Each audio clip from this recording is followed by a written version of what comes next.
أعوذ بالله من الشيطان الرجيم. بسم الله الرحمن الرحيم. إذ تلقونه بألسنتكم وتقولون بأفواهكم ما ليس لكم به علم وتحسبونه هينا وهو عند الله عظيم. سورة النور 15 نمبر آیات.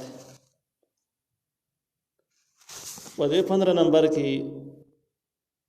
د اسلامي آداب او په داسې معاشره کې چې کوم مسلمانان یو د مسلمانانو متعلق ته مسلمانانو په مخ کې یو داسې الزام ولګي چې الزام سره شرعي ثبوتونه او دلایل نه چې ثابتې پکې، نو کم کسان چې ناس د الزام اوري د هغې دپاره شرعي آداب ذکر کېږي. شرعي آداب دا دي ستا په مخ کې د چا سپکاوی ذکر کېدو او الزامات لګېدل او دغه کس شرعي ګواهان پې پیش کولی نه شو او د دغه الزام د خورولو کوشش کا او ثبوتونه ورسره ونه، نو کم خلک چې اوري نو هغې به داسې کار وکړي چې دته به ووایي چې داسې کار وکړه چې دا په دې خبرو باندې یو مسلمان دپاره خبرې کول او تکلم کول جایز نه دی. په کومه خبره چې ثبوت نه وي دا بهتان وي، تهمت او تهمت لویه ګناه ده، دا کار مه کوه. نو دا د هغه ناستو خلکو دپاره چې کوم خلک د خبرې اوري هغوی دپاره آداب شو، شرایط شو. او داسې به نه کوي چې دوی مو سره خوشحاله چې او داسې به وا داسې دوی ټول داسې دي او داسې کېدی شي داسې به وي او بیا دا قصه راواري بل ته منتقلې نو چې کله منتقلې د یو نه بل ته وړي بل ته وړي او دلیل پې شته دی نه به ثابتولو ګواهان شته دی نه سرې بوده، نو په اول سر کې د هغې مذمت ته چې تلقونه بألسنتکم وتقولون بأفواهکم ما لیس لکم به علم، او بیا وایي وتحسبونه حینا، تاسو دا خبره ډېره معمولي ګڼئ چې بس د چا الزام دی سپکاوی دی خیر دی وایه څه خبره نه ده، خو هو عند الله عظیم، د الله په نسبت ډېره لویه ده. نو دا هغه کم کس چې دا خورول کوي او الزامات لګوي او نشر کوي یو وړاندې خورئ، د هغوی دپاره سبق دی. او په دې دویم آیات کې چې کوم کسان ناست د هغې دپاره تعلیم او سبق دی. الله تعالی وایي اذ تلقونه، هغه وخت چې تاسو نقل کوله دا خبره د تهمت تاسو نقل کوله د یو بل بألسنتکم بخپلو ژبو باندې، بس یو بل ته ویله بله بل ته ویله، وتقولون تاسو ویله بأفواهکم بخپلو خلو باندې ما هغه خبره لیس لکم به علم چې ستاسو دپاره په هغې باندې یقیني علم نه، یقیني علم الله راځي چې دلایل پي ثبوت دپاره دلایل، ثبوت دپاره چې دلایل نه وي دغه یقیني علم نه دی، دا شک دی، ګمان دی او دا هېڅ شی نه دی. نو تاسو داسې خبرې نقل کولې په خپلو خلو باندې تاسو دپاره په هغې باندې علم نه یعنې دلیل نه، وتحسبونه تاسې ګمان کوه په دې خبره باندې په دې الزام باندې حینا چې دا ګنې سپکه خبره ده، معمولي خبره ده، بس د بل نه مې واورېدله او مخکې مې وویله داسې چېر به شو مخ پکې د ځان هسته نه دي ویلي خو جسم مې اورېدلې وه او داسې بېکاره ګڼئ. وهو عند الله عظیم، او دا خبره د الله تعالی په نزد باندې ډېره لویه ده، ډېر لوی جرم دی، ګناه ده.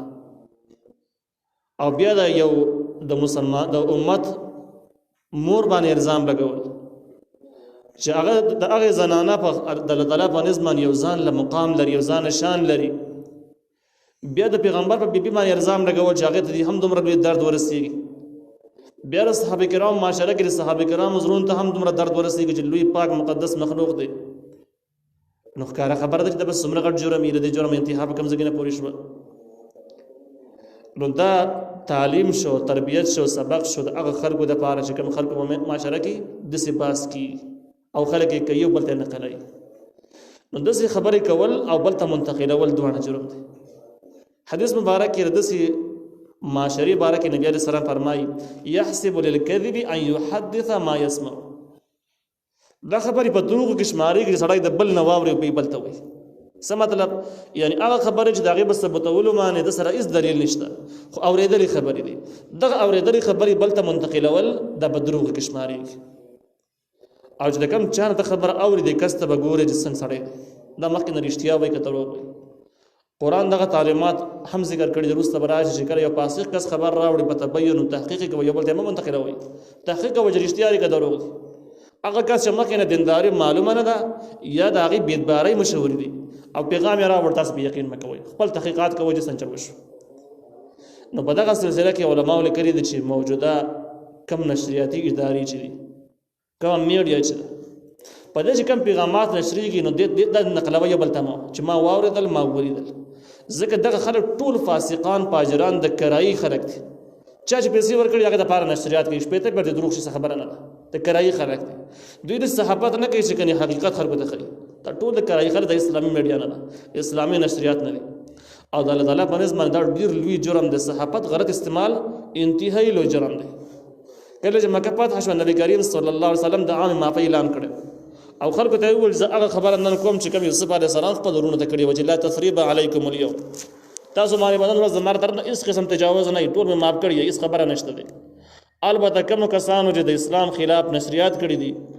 زما بدنامي کړله ته پیغمبري شان سپک کړی دی او بدین باندې ترازونه کړی دی دغه غلط صحافت هر ګټ تر سوورې دی که دغه خلک د خانقابي غلاف ونیسي توبې وباسي چې د معاف کول نه دي دا مړک کله صحابه کرام حرم شریف ته نه وتل یو دوه کسان نصیب یا مونږ چې خانقابي را توره فرداني ولې د توبې وباسي او بزور زور کلمې وي صحابه کرام ورته ویل صاحب کې نبی رسول الله مخکې مونږ ته ویل دي چې د صحابت غلط استعمال چې چام کړي د معاف کول قابل نه دي لہذا تاسو کې د معاف کول ځای نشته دوی ونیول او بس د حرم د حدودونو بهر کړل سرونه تی کټ کړ مړ کړ نو دغه معلومیږي دا چې غلط نشریات کول لوی جرم دی او بیا دغه موجوده چې ذرایع ابلاغ چې څومره دین او دغه ټول د دې خلکو په لاسونو کې دي چې یا براه راست کافران یا د کافرانو دیړي ماران دي په دې کې اسلامي نشریاتي ادارې ډېر د نش برابر دي کله عدم دي دا شکلونه او د کردارونو د هر څه پته لګي ساري اوس وي ما خام بل سوي نو په دې خبرو باندې یقین کول او دا بل ته منتقلول دا په دې حکم کې راځي چې تاسو هغه خبره بخپل خلو منقل کوي چې کوم خبره تاسو اوریدلې بس هغه باندې ثبوت نه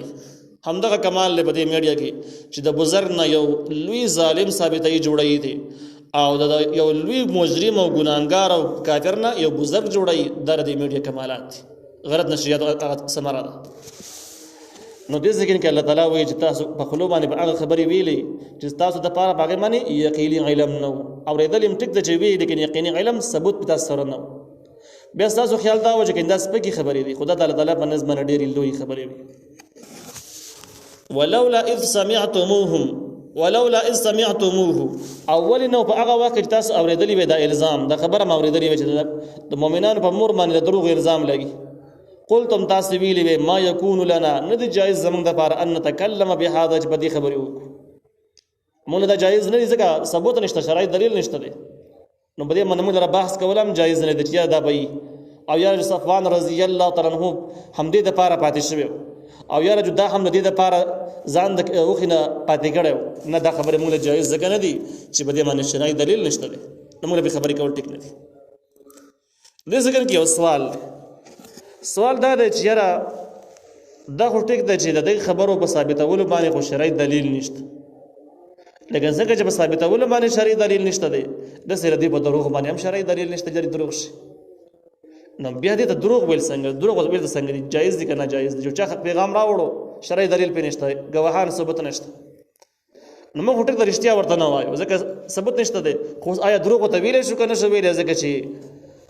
د دروغوالي باندې خو موږ سره ثبوت نشته کړه رښتیا یې نو بیا د دې جواب تفسیر مال په قران ذکر کړی دی د تفسیر مظهری په حواله باندې دغه خلاصه دا د اثر کې د مسلمان فریضه ده د مسلمان شان ده چې دا به د ګناهونو نه ځان پاک ساتي جرایم بنکړي دا د هر مسلمان فریضه ده د هر مسلمان شان ده بیا د یو مسلمان دیمه فریضه ده چې دا په مؤمن باندې بخښه ګمان کوي ځوان المؤمنین خیرا ما لم ترى شر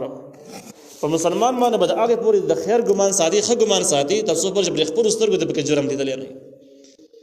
نو ګویا د سی وایا چې د مسلمان د جرم د پاره چې کله دلیل نشته دی د خسړی وایا اگر که دا مجرمین او امیدي خو چې کله به جرم منتصر ثبوت او دلیل نشته دی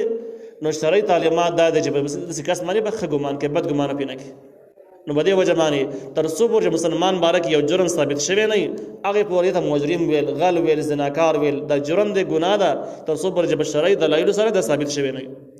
ځکه د مسلمان اصلا شاندار دا پاکیزه ژوند دی رہی او بل مسلمان باندې بارک پاک ګمان لري نیک ګمان بلري نو په دغه ترتیب سره د جرم ثابت دونه مخکې د خراب نومي خودل غلط الزام لګول دا عظیم جرم دی سبحانك پاکی رتا لره هذا بهتان عظیم دا تهمت لوی دی چې ثبوت به نشته نو لوی تهمت دا آداب شو د اسلامي معاشري چې کله اسلامي معاشره کې دا نمونه بحث روان شي نو تاسو به دغه مخنیوي په دې طریقه باندې کوئ او ردی طریقه باندې به د معاشري د یو چا عزتونه لوټل یا د چا درته درد رسول د خبرونو به تاسو په خپل باندې بچ شي د دې جرم او د ګناه نه به تاسو محفوظ پاتې شي نو دا ادب شو دو ادب ذکر شو یو د هغه خلکو د پاره چې خبره واوري مخ کې وړي سب او سم معلومات نه کې صرف نشرایي وړاندې وړي او دویم د هغه خلکو د پاره چې کوم غوږ کیدي او بس به دا خبره یو نه بل ته منتقلیږي بل ته منتقلیږي ثبوت نه ام دغه شان ته کې لګي نو دا دغه شو د آداب شو د اسلامي معاشري د پاره په دې آیات باندې ردی مصداق مفسرینو لیکلي د ذکر د تهمت ولګیدو ډېر صحابه کرام دوی وجود د شان ته کې ویل حضرت ایوب انصاری رضی الله عنه چې کړه دا خبري واورېدل نو ول چپ بده خبره باندې موږ رباس کول بیخي ناجایز دي چالي درې د شرعي غواهان په کوم ځای کې موجود دي آیا د مؤمنانو مور بارک تاسو د خبرې کوي آیا د مخکې د هغې سره عیبونه او کمزوري تاسو لیدلې دي تاسو به څه شکي شوي یې چاته به علامات معلوم دي د ګناهونو چې کله ګناهونو طرف ته میلان ونه آیا تاسو صفوان رضی الله عنه نه پیژنئ د مخکې څومره دیندار صحابي دی او څومره لوی قربانو ته زړه غټ کړی دی او غټ قربانو کې حصہ اخیستره باقي که موږ د ګناهونو جرایمو هیڅ علامات د مخکې نه لیدلې نه دي چې نن دي لیدلې نو په دې وجه دا تهمت لګول ښکاره بهتان دی خبرې پکې مه کوئ داسې نور ډېر صحابه کرام داسې وو چې هغوی زید ابن حارثه رضی الله عنه داسې نور صحابه کرام چې دې خبرې مخنیوي په ټیم کې وکړو چې داسې مه کوئ په داسې حال کې چپ پاتې کېدل هم ګناه ده الزام ولګي په داسې کس باندې چې هغه کس مخکې نه جرایم پیشه نه دی ګناهونه نه کوي مخکې نه داسې بدکار او تاریخي بدنام نه دی او په ده باندې چې الزام ولګاو نو ته به چپ نه کښېنې چې بس یاره سر وخوځوې چې څه به یې کېدی شي اگر که تایید یې ونه کړي خدای چپ پاتې کېدل دا ځان نه جرم دی دا هم تفسیر ماره په قرآن ذکر کړی دی نو پوري به دا چې کله داسې شی واورېد یو نیک خسرې باره کې پوري به ورته ووایي چې ثبوت او ګواه شته او نو هغه به غلی کېږي هغه څه خو به یې نه خو الزامي نو هغه به یا وایي چې نشته دی یا به وایي چې ما ته نه دی معلوم چې تا ته نه دی معلوم یا نشته دی نو دا الزامات به دلایلو سره ثابتېږي دلایل تاسو ګواهان تاسو سره شته دی نو دا بهتان دی بهتان مه لګوه خاموش ګناه د جرم دی يعظكم الله ان تعودوا لمثله يعظكم الله الله تعالی نصیحت کوي تاسو ته دغه څنګه پورې د 16 نمبر آیت پورې په تیرو حالاتو باندې زواجر ورټلو چې د تیر واقع کې تاسو نه کم کوتایان شوي دي کم کمی شوي دي دسه ونه کوي او دغه ته د خلکو کم خاص صفاتونه او چا ویل دا بده باندې بحث مکوي دا بده باندې ګوانه ثبوت نشته تاسو الزام د نیکانو خلکو باره کې لګوي زموږ بده معاشره کې ډېر د اسلام دشمنان دا به د هغوی سازش مکوي دا بس دا هغه تایید وشي دغه خبرې وي دغه خبرې پکاري لیکن دین اخوا د مستقبل پر روانه زمانه کې الله تعالی فرمایي چې يعظكم الله ان تعودوا لمثله الله نصیحت کوي تاسو ته ان تعودوا تاسو راونه ګرځي لمثله دې شان خبرو ته دې خبرو په شان خبرو ته راونه ګرځي ابدا د همیشه د پاره ان کنتم مؤمنین که تاسو مؤمنان یې که تاسو واقعي مزه مؤمنان وایو تاسو ایمان لرئ د ایمان په تاسو کې پر روان وختونو کې دې قسم خبرو ته بیا واپس نشي بل چا باره کې الزام ونه لګوي او دغه الزام مخکې منتقل نه کوي نو اصل کې د مخکینی زواجر او د مخکینی تخویفات او فائدم دغه د پاینده وختونو کې سړی دیندار شي سم شي اصلاح وشي نو دسی وایي چې دا آیاتو د مستقبل د اصلاح لپاره د مخکینی سبقونو خلاصه ذکر شو ويبين الله لكم الآيات الله تعالی بیانای تاسو ته خپل آیاتونه والله علیم حکیم الله په یو حکمت والا دی د څنګه نسو کې ترازونه وکړي چې نه زما په کې د خیال لې او نه د حسان ابن ثابت رضی الله عنه یا د حمنا رضی الله عنها یا د نور صحابه بارکی سړی وي زما د سرای زما هغه سرای د سی بینوي کړي هغه سی بینوي کړي نو بده دوه صفاتونو سره دغه ټول جوابونه ذکر شو چې الله تعالی په یو حکمت والا دی چې سزا مستحق څوک دی چاله سزا ورکی په کمزه کې ورکی سور توبه مستحق دی دغه توبه قبول کړي چا توبه نه قبلې اگر توبه ته قبول مستحق نه دی په دې الله تعالی په یو هغه مطابق په سریره لګړي دي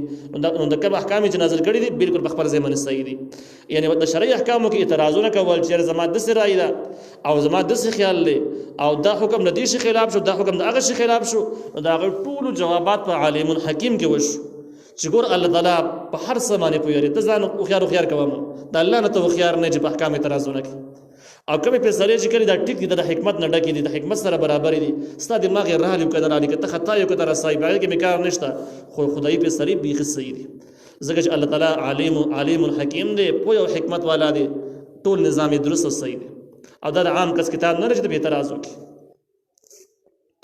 ان الذين يقينها كسان يحبون شغيخ خي ان تشيع الفاحشه چې خوراکي به حیاي، ان تشيع الفاحشه چې خوراکي به حیاي. فی الذین آمنوا فآغا کسانو کی ایمان راوړل لهم عذاب علیم، د هغوی د پاره عذاب دردناک دی په دنیا کې او آخرت او آخرت کې. والله یعلم الله پویږي وانتم لا تعلمون او تاسو پویږئ نه. نو په دې وجه الله تعالی هدایت صحیح دی، باغ عمل وکړي، خپل رایګانې پرېږدوي. دا آیات د هغه خلکو د پاره تخویب دی، یره ده، هم دنیاوي یره ده، هم د آخرت یره ده، چې د دې آیاتونو د نازلېدلو نه وروسته او د عائشہ رضی الله تعالی عنها د براءت نازلېدلو نه وروسته بیا هم دغه کسان لګیا دي د نمونه خبرې د مسلمانانو باره کې خوري چې دې کس داسې کړي دا، هغه کس هغه څه کړي دا. فاحشه اصل کې بېحیایي ته ویل کېږي،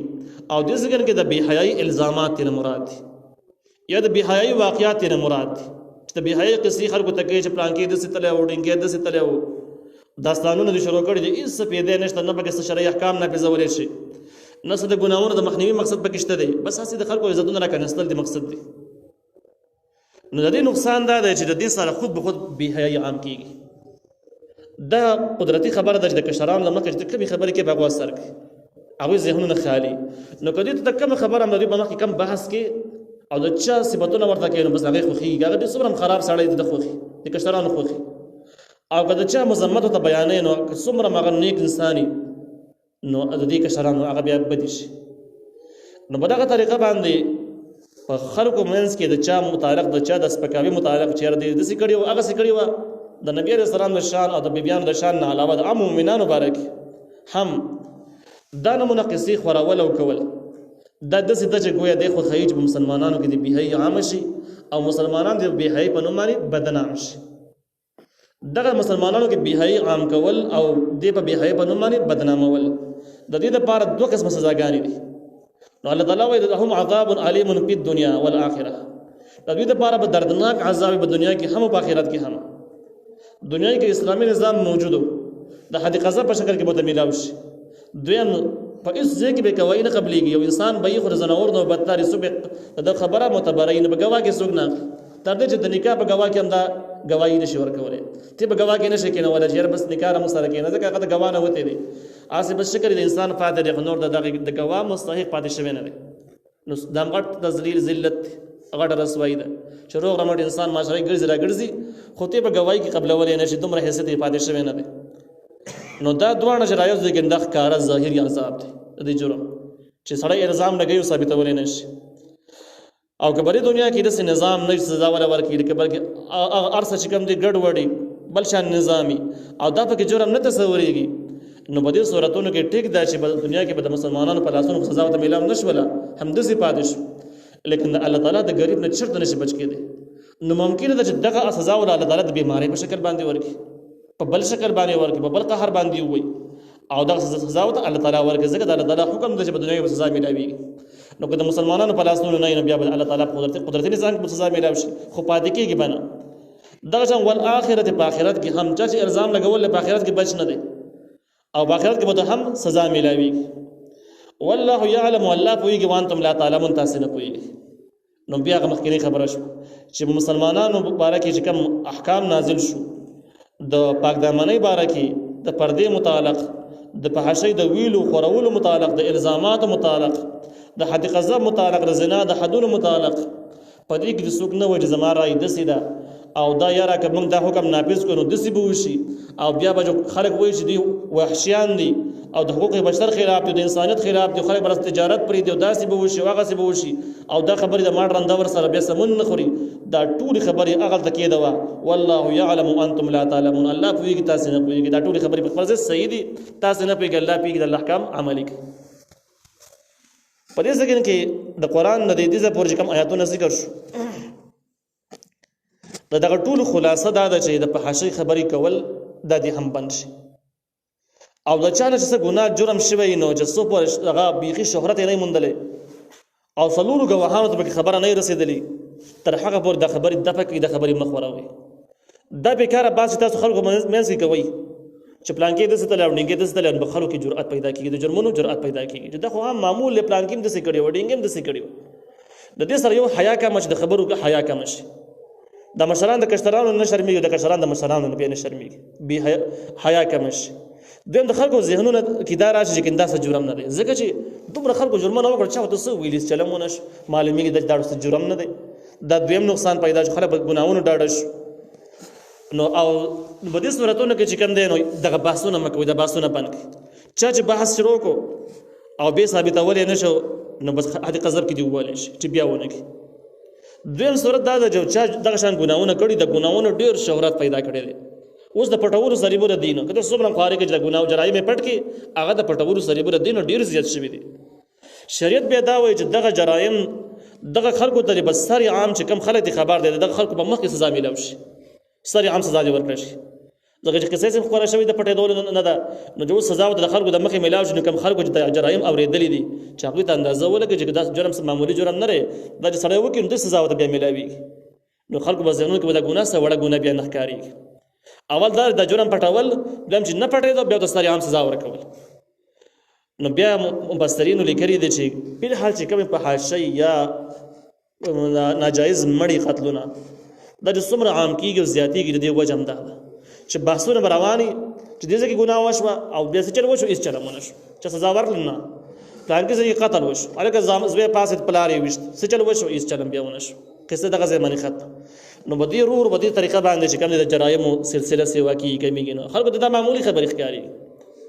په دې وجه باندې په تېرو وختونو کې یو ماشوم ولګېد د پلار یې ویشته مور یې ویشته ثمرباغ طرفونو کې او دا کس مخکې نه خصم مجرم خو بهرحال باندې کله چې دا کس تاڼې ته لاړ نو هغې هره ورځ دویمه ورځ کیمرامین به راته و هغې ته به کیمره نیوله ښه دا پلار ته چې ویشتو په کم کم ځای دې ویشتو هغه څه ویلو سارمانې پړه باندې تا ته څه وویلو او ته سنچر وکړو قصدري ویشته کې خطا کې دې ویشتو هغه په دې صورت کې راووته چې ښایسته روزانه استري کړي جامې او بس ګټ یخ سونډۍ کته به دې مخ باندې راځوړن کړی نه لکه چې پلار یې مړی مور یې مړی دردمن هېڅ اثار پې نشته او تازه روزانه تازه کریم متوهه راوځه او کیمرامین ته مخامخ کېږه تازه کریم وهه راوځه کیمرامین ته مخامخ کېږه او خلک یې ګوري چې بس مور پلار یې ویشتلي دي او دار یې اوس کیمرې ورته لګېدلي دي او دار یې انټرویانې دي